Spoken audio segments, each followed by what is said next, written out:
तो यह भी चिंता का विषय है कि जहां हम एक और ऐसे जो मंत्री, जो विदेश मंत्री को लाकर यहाँ अपनी साख बचाना चाह रहे थे, खुद आज उनको पाकिस्तान निशाने पर ले रहा है और हम शायद कुछ कहने की स्थिति में नहीं कि भारत एक बैंकरप्ट हो चुका है मानसिक रूप से अपने विदेश नीति के तहत।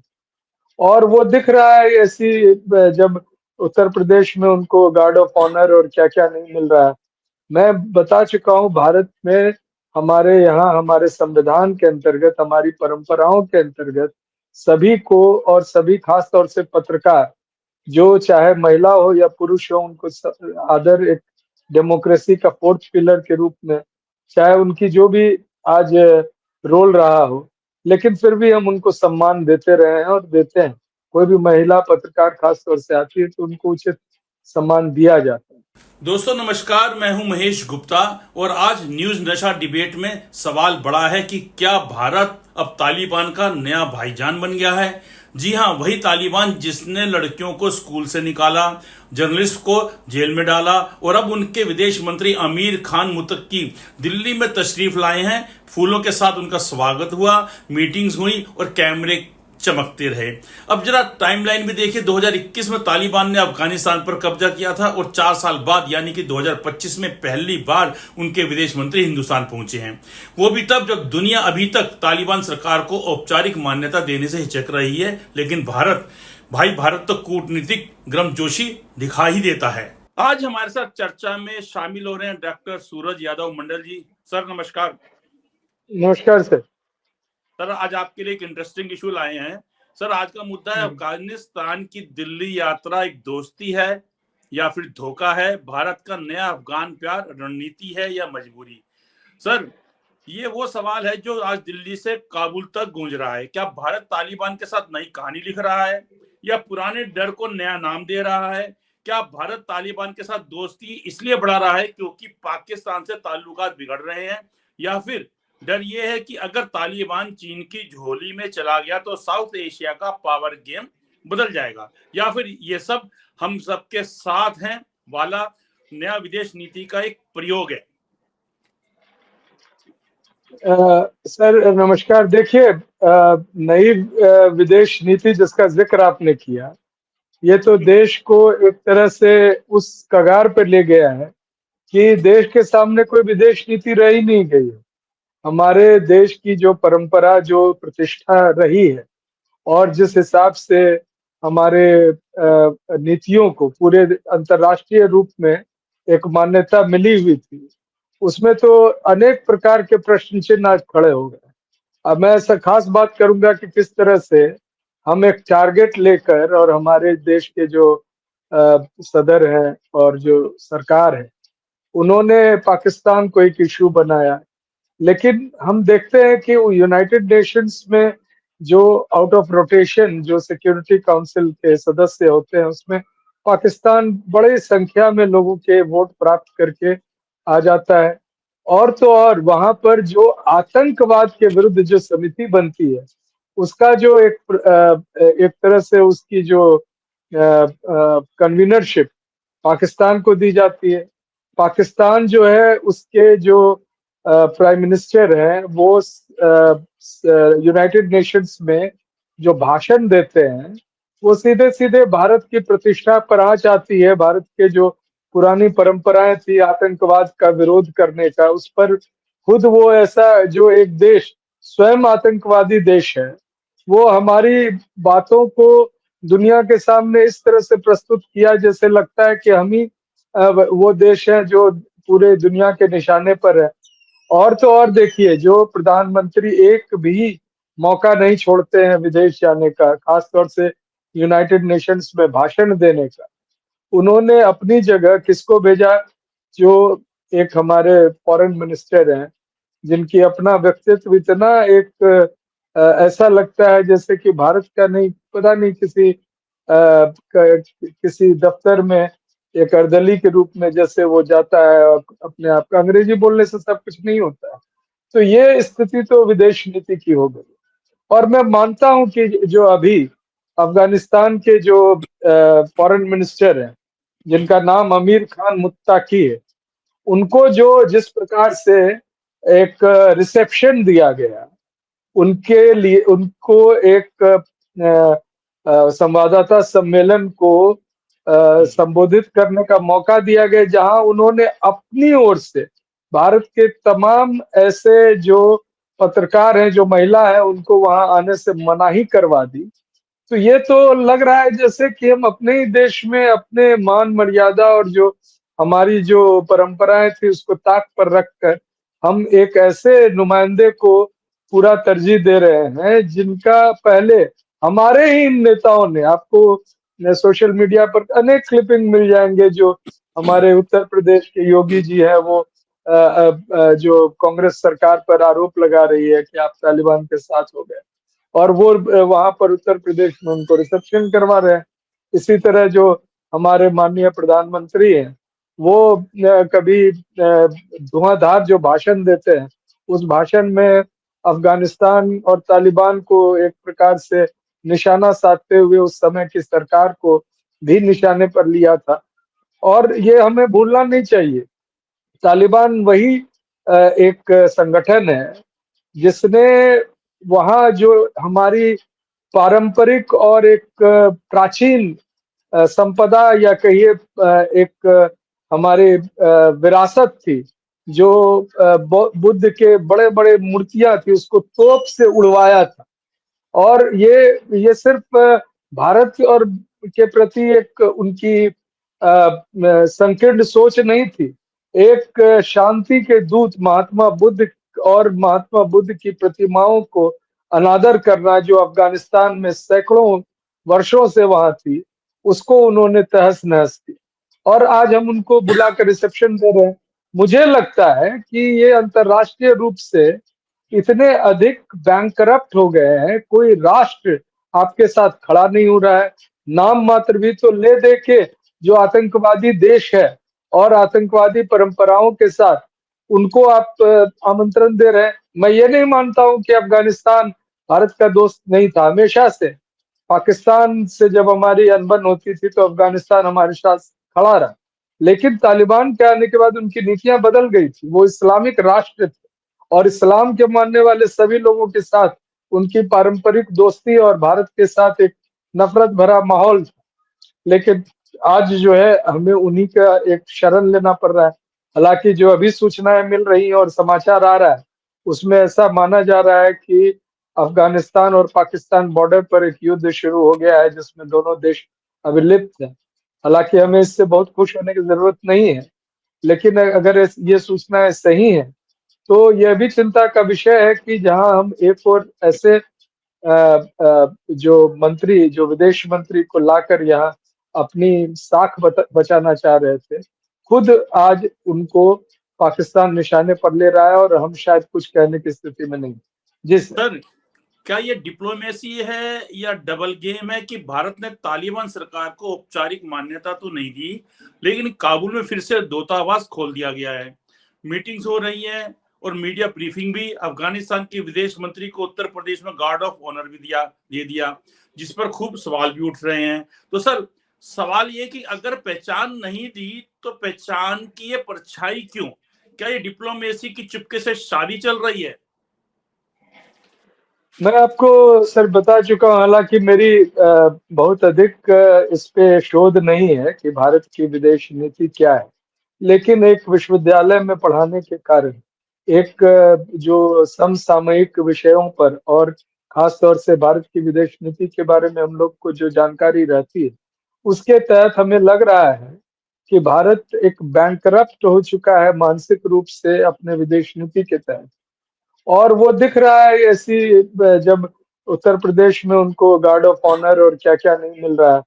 मैं बता चुका हूँ, भारत में हमारे यहाँ हमारे संविधान के अंतर्गत, हमारी परंपराओं के अंतर्गत सभी को, और सभी खास तौर से पत्रकार, जो चाहे महिला हो या पुरुष हो, उनको आदर एक डेमोक्रेसी का फोर्थ पिलर के रूप में, चाहे उनकी जो भी आज रोल रहा हो, लेकिन फिर भी हम उनको सम्मान देते रहे हैं और देते हैं। कोई भी महिला पत्रकार खास तौर से आती है तो उनको उचित सम्मान दिया जाता है, सर, मैं जिस इसी भी में चैनल बीच से। में मैं इंटरप्ट करना चाहूंगा सर कि महिलाओं को तो मनाही, लेकिन मर्दों से मिलना जरूरी। मुत्तकी साहब जो हैं दिल्ली प्रेस कॉन्फ्रेंस में पहले महिला पत्रकारों को बाहर निकाल दिया गया, बाद में विरोध हुआ तो रीटेक प्रेस कॉन्फ्रेंस कराई गई और पहली रो में बैठी महिलाओं ने मुंह तोड़ जवाब दिए, हम यहाँ हैं और रहेंगे। अब सोचिए सर, एक देश जहां महिलाओं की आवाज दबाई जाती है, वहां के मंत्री के लिए भारत में रेड कार्पेट बिछ रहा है।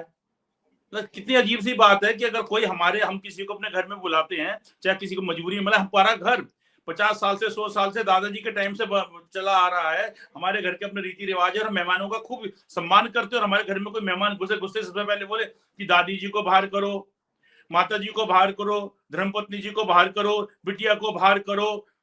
ये क्या तरीका हुआ सर?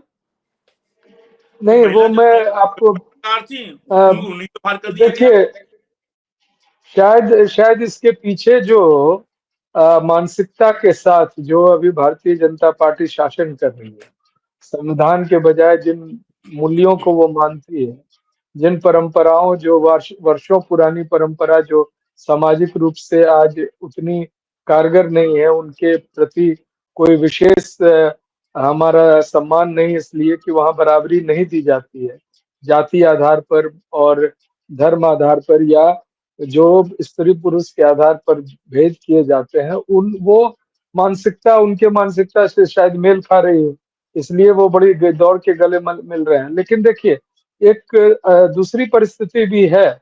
अभी चीन हमें चारों तरफ से लगभग एक तरह से कॉर्नर कर दिया है। चीन की घुसपैठ नेपाल में भी है, चीन ने भूटान को भी इम्प्रेस कर रखा है, चीन की अपनी जो एक प्रकार से व्यापार और जो उनके विदेश नीति के तहत जो डिप्लोमेटिक टाइज है बांग्लादेश के साथ, श्रीलंका के साथ, वो बहुत ही मजबूत हो रहे हैं। इसके पहले हम देख चुके हैं कि छोटा सा देश मालदीव में किस तरह से चीनी शाह पर भारत के प्रधानमंत्री और अनेक लोगों का अपमान किया गया। इसके पीछे हमें लगता है कि हमें पुनः उन मूल्यों के प्रति फिर से एक जिम्मेदारी लेनी होगी, जिसको हम लोग नॉन अलाइंड मूवमेंट कहते हैं। आप देखेंगे पुराने वीडियोस जो है, अभी हमारे प्रधानमंत्री थकते नहीं है कहते हुए, पता नहीं विदेश जाते हैं तो उनको बड़ी हंसी आती है बेवजह भी, अंग्रेजी में बोलते हैं कि हिंदी में पता नहीं, और दे पकड़ के लटक जाते हैं किसी का भी। हम लोग तो इसको सही नहीं मानते। खैर चलिए, उनकी अपनी, वो दिखाना चाहते हैं दुनिया को कि बहुत नजदीकी है उनसे, बहुत गहरे तो दोस्त हैं, इसलिए बहुत वो पुराने दोस्त हैं। पुराने कभी चाय दोस्त हैं बेचा तो करते थे उसी स्टेशन पे, वो चाय दूसरे लोग पिया करते जी थे। जी जी जी। तो ऐसी स्थिति में वो जो भी दिखाना चाहते हो, लेकिन इससे हमारा सम्मान नहीं बढ़ता है। तो सही अभी बात है। देखिए, हमें रणनीतिक तौर पर तो एकदम चीन का मुकाबला करना है, लेकिन क्या इस तरह से मुकाबला होगा? हमें ये समझाना चाहिए था। मैं इस चीज के विरुद्ध नहीं हूँ, और मैं समझता हूँ भारत की अपनी एक मान्यता है कि किसी भी देश के विदेश मंत्री को बुलाकर सम्मानित कर सकती है, लेकिन उनको ये बतलाना होगा कि आपके जो पूर्वाग्रह है, उससे हमारे देश के जो परंपराएं हैं वो प्रभावित नहीं होना चाहिए। हम जाके अगर कहें इंग्लैंड में कि आपने पर्दा क्यों नहीं कर रखा है, या हम अरब देश में जाके बोले कि आपने हिजाब क्यों पहन रखा है, सर, ये तो तो ये उनको तो देखना हमारे था कि तरफ। वो हमारे देश में आए हैं, तो उनको देखना है कि हम्म, हमारे देश में कहां पर किस चीज का किस प्रकार से सम्मान होता है। फॉर एग्जाम्पल, अगर वो किसी गुरुद्वारे में जाते हैं और गुरुद्वारे में परंपरा है कि सर पे कपड़ा रखा जाएगा तो रखना पड़ेगा। अगर वो किसी मंदिर में जाते हैं और मंदिर में परंपरा है कि ऐसा नमस्कार किया जाएगा प्रभु को, तो वैसे नमस्कार किया जाएगा, अन्यथा आप ना जाइए। आप हमारे देश में आ रहे हैं, आप हमारी परंपरा, हमारे जो महिला पत्रकार हैं, उनको हमारी साथी हैं, वो उनको कहा गया कि नहीं आप बाहर जाइए। तो ये मतलब देखिए, उनका कॉन्फिडेंस देखिए कि कितना कॉन्फिडेंस, नहीं इनको ये पता है कि हम इस घर में जा रहे हैं और हमारी चलेगी। चलिए सर, सर इसमें मैं आगे नहीं बढ़ता मुझे हूँ सर, लग जो तालिबान, जी नहीं जी जी। एक मैं मुझे लगता है कि उनको लग रहा है कि भारत को उन्हें बुलाना उनकी मजबूरी है, इसलिए शायद वो उस तरह की आचरण रख रहे सर फुल हैं। जी सर, कॉन्फिडेंट, आगे। फुल जी कॉन्फिडेंट सर। तालिबान के मंत्री, तालिबानी सोच, भारत को क्या मिलेगा? आमिर खान मुतक्की के साथ तालिबान के कई चेहरे सत्ता में है सर। मुल्ला मोहम्मद हसन अखुंद प्रधानमंत्री, सिराजुद्दीन हक्कानी गृह मंत्री, जी हाँ वही हक्कानी नेटवर्क वाले, मुल्ला याकूब रक्षा मंत्री, यानी कि पूरा मंत्रिमंडल तालिबानी विचारधारा में लिपटा हुआ है। तो क्या भारत इस सरकार के साथ रिश्ते बनाकर किसी बड़े खतरे को गले लगा रहा है? देखिए सर, मैं आपके माध्यम से और मैं दर्शकों को बताना चाहूंगा कि भारत में जो भी निर्णय इस सरकार में ली जाती है, वो आमतौर से भारत के मान मर्यादा या लोगों की, आम जनता के हित की ना होकर कुछ कॉरपोरेट के पक्ष के होते हैं। ये मैं मानता हूं कि जो भी किया जा रहा है अफगानिस्तान के साथ, जो दोस्ती या जो भी उनके जो ऐसे लोग जो जिनको ये खुद भारतीय जनता पार्टी के नेता गाली से ही बात करते थे, जिनको बुरा भला कहते थे, उनको अगर सम्मानित कर रहे हैं तो ये उनका जो दोस्ती है, जो उनकी जो निष्ठा है राष्ट्रीय सेठ के प्रति, और जो उनके प्रति इनकी जो एक तरह से भारत की जनता के प्रति ना होकर जो कॉरपोरेट के प्रति इनकी जो एक कमिटमेंट है, उसको ये पूरा कर रहे हैं। मैं समझता हूँ कि इसमें जरूर जो अभी अगर आप जैसे पत्रकार जो इस पे थोड़ा और रिसर्च करेंगे तो मैं समझता हूँ वो बातें सामने आएंगी कि क्या ये जो आग्रह था अफगानिस्तान का कि पाकिस्तान वाघा बॉर्डर को खोले, तो इससे जो उनके यहाँ जो सड़क या जो भी या जो भारत के साथ जो उनका संपर्क था, वो संपर्क तो आम लोगों के लिए नहीं है। वो संपर्क इस वजह से है क्योंकि उसमें व्यापारिक रिश्ते और कुछ कॉरपोरेट्स के हित छुपे हुए। तो इस वजह से मैं समझता हूँ कि लोगों को भी चाहिए, और खासतौर से जो हमारे पढ़े लिखे दर्शक हैं, जो थोड़े बहुत अपनी ओर से भी कुछ अनुसंधान करते हैं, उनको ये बिल्कुल पता लगाना चाहिए कि ये एक महज एक सिर्फ इत्तेफाक और एक रिश्ते बनाने की कवायद थी, या इसके पीछे कुछ और जिस। सर, क्या तालिबान सोच की छाया, कि आप तो दिल्ली में प्रोफेसर है, दिल्ली यूनिवर्सिटी में, तो आपसे तो अच्छा, मतलब हमारे भी सौभाग्य कि आपसे हम आज जानकारी ले रहे हैं कि सर क्या तालिबानी सोच की छाया भारत में भी पड़ गई है? सर, जब तालिबान अफगानिस्तान में महिलाओं को पढ़ने नहीं देता, काम करने नहीं देता, तो भारत में उनके जैसे कुछ संस्कारी लोग क्यों उसी सोच को बढ़ावा दे रहे हैं सर? कि क्या तालिबान मॉडल धीरे धीरे हमारी सियासत के किचन में घुस रहा है, जहां महिलाएं घर में रहें, माइक पर नहीं? और क्या मुतक्की दिल्ली यात्रा सिर्फ डिप्लोमेटिक नहीं, आइडियोलॉजिकल इंपोर्ट भी है?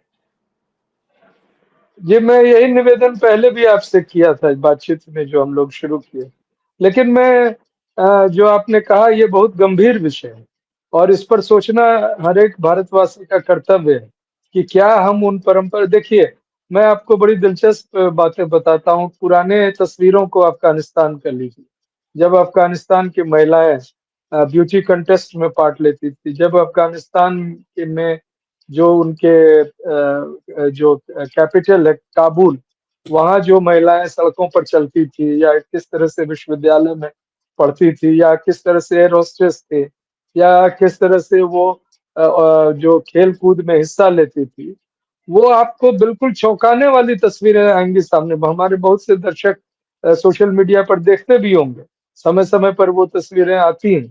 तो आप समझे, जो एक सभ्यता थी, जो एक शासन था, जो इतने अधिक जो शाह और जो अफगानिस्तान के पुराने शासकों के समय में इतने अधिक एक आगे बढ़ चुका था, उसको ये खींच कर सदियों पुराने पीछे ले जा चुके हैं अफगानिस्तान।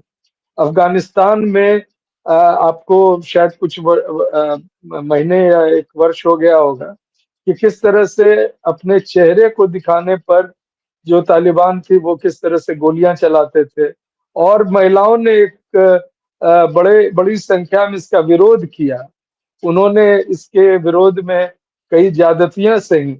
तो एक संघर्ष चला आ रहा है, और एक आधुनिक देश जो भी होगा, चाहे भारत हो या यूरोप के कोई भी देश, हम इस बात पर गर्व महसूस करते हैं कि हमारे संविधान में जब यूरोपीय कई देश महिलाओं को समान अधिकार नहीं दिए थे, हमने एडल्ट फ्रेंचाइज के तहत, यानी जो वयस्क मताधिकार के तहत सभी लोगों को, चाहे पुरुष हो या महिला, सबको समान एक वोट का अधिकार दिए थे।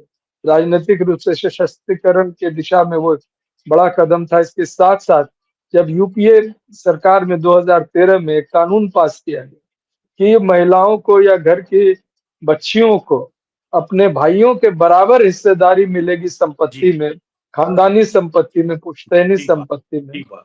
तो एक बड़ा कानून देश के सामने आया और एक बड़ा कदम उठा, जिसमें हमारे समाज ने धीरे-धीरे इस बात को एक तरह से एडॉप्ट करना शुरू किया और मानना शुरू किया, बाध्य होना पड़ा कि महिलाएं और पुरुष समान हैं और उनको एक प्रकार से अधिकार ही नहीं, उनकी जो प्रतिष्ठा है, उनको जो सम्मान मिलनी चाहिए, वो बराबर मिलना चाहिए।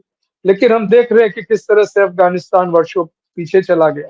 आप जो प्रश्न उठाए इसलिए गंभीर है कि क्या हम उसी परंपरा के तहत अपने देश में जो हम लोगों ने पिछले 70 सालों में एक एक दिशा में हम आगे बढ़े, जिसमें हमने विश्वविद्यालयों में समान अधिकार दिया, जिसमें हमने छोटे महिलाओं का आरक्षण देकर कई सारे जो नगर निकाय हैं या पंचायती राज के तहत छोटे जगहों पर भी महिलाओं को आगे आने का अवसर दिया है।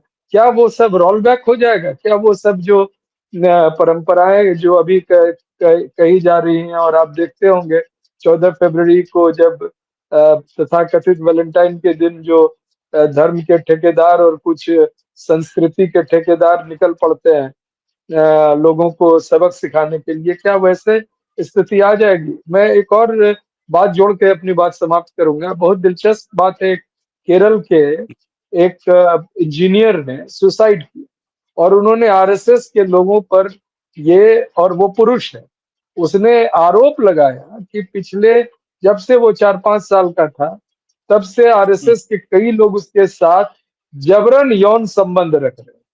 तो आप समझ सकते हैं कि किस प्रकार के मानसिकता के लोग इस देश में शासन पे हैं और वो अपनी उस मानसिकता को अगर तालिबान से मेल खाकर और उसी दिशा में आगे कदम बढ़ा देंगे, तो हमने जो कुछ पाया है उसे खो बैठेंगे। जी सर।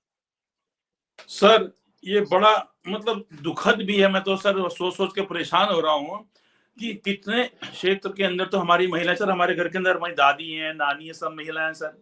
हमारी माताजी महिला हैं, हमारी भाभी जो हैं वो महिला हैं, हमारी धर्मपत्नी महिला हैं, हमारी बहन महिला हैं, हमारी बिटिया महिला हैं, पोती-नाती सब महिला हैं, बच्ची हैं, लड़कियाँ हैं। सर सब हर आदमी चाहता है कि मेरे घर के अंदर जो भी महिलाएं बच्ची हैं वो तरक्की करें, पढ़ें लिखें। जमाना कहाँ से कहाँ आगे बढ़ चुका है, आजादी से हम 75 साल आगे जा रहे हैं। उसके बावजूद सर आज देखिए कि हालात ऐसा पैदा हो गया है आज की सरकार ने जो किया है कि हम महिला पुरुष महिलाओं के अधिकार, महिलाओं की स्वतंत्रता और जो महिलाओं के साथ हुआ प्रेस कॉन्फ्रेंस उस पर हम चर्चा करने के लिए मजबूर हो गए हैं। सर कितना दुखद है ये, उल्टा जी कोई अच्छी सर, बात होती।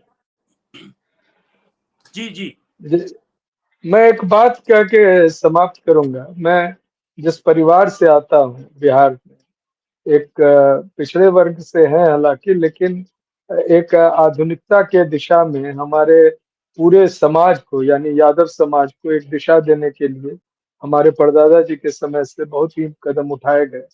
लेकिन एक खास बात थी, और ये बात मुझे एक हमारे सांसद थे, एक दिन मेरे साथ बैठे हुए थे, तो उन्होंने मुझे कहा कि आपके परिवार और आपके गांव की तरक्की का एक बड़ा कारण जानते हैं क्या है? तो मैंने पूछा, जी नहीं सर, मैं उस समय स्टूडेंट था दिल्ली यूनिवर्सिटी में। तो और वो सांसद थे हमारे मधेपुरा से, डॉक्टर आर के यादव रवि नाम।